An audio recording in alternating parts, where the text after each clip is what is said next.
Ada seorang manusia, sebut saja namanya A. A yang baru lulus sekolah butuh sepeda motor untuk mencari pekerjaan.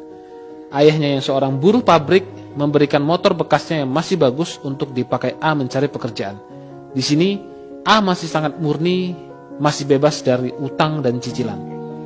Setelah diterima kerja, motor ayahnya dijual untuk dijadikan DP membeli motor baru dengan cicilan 5 tahun. Tujuannya agar terlihat lebih keren karena A sudah punya pekerjaan. 5 tahun bekerja, gaji A bertambah. Kemudian motornya dijual untuk dipakai DP mobil baru dengan cicilan 5 tahun, tujuannya agar terlihat keren. Setelah itu, A bekerja lebih keras dan rajin untuk membayar cicilan mobilnya. 10 tahun bekerja, akhirnya A menikah dan memiliki anak. Kemudian A meminjam uang dari kantor untuk dipakai DP rumah dengan cicilan 25 tahun, agar terlihat mapan secara finansial. Setelah itu, A bekerja makin keras dan lembur sampai tengah malam setiap harinya untuk membayar cicilan rumah dan membeli perabot untuk mengisi rumahnya yang kosong. 20 tahun bekerja, kebutuhan A semakin tinggi. Anaknya yang sudah dewasa butuh kendaraan untuk kuliah dan akhirnya A meminjam lagi dari kantor untuk membeli mobil untuk anaknya dan membayar dengan sistem cicilan. Setelah 30 tahun bekerja keras, semua cicilannya belum juga lunas.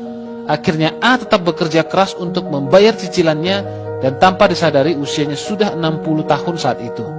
A sudah ingin pensiun untuk menikmati hidup di masa tua, tapi A tidak bisa melakukannya karena cicilannya masih banyak. Kemudian A meninggal dan utang cicilannya diwariskan pada anak-anaknya. Sampai di sini coba renungkan, berapa banyak waktu yang A habiskan untuk membayar cicilan yang seperti tak ada ujungnya. Selesai cicilan lama, muncul lagi cicilan yang baru. Begitulah manusia. Lahir di dunia ini tak pernah menyadari untuk tujuan apa sebenarnya Tuhan menciptakan dia hidup di dunia ini. Apakah tujuan manusia hidup hanya untuk membayar cicilan seumur hidupnya? Bukan. Manusia diciptakan di dunia ini untuk menikmati dunia ini dengan bahagia dan bebas. Bukan terikat pada pekerjaan dan utang yang tak ada ujungnya. Sebab itu, yuk jauhi cicilan. Yuk jauhi utang.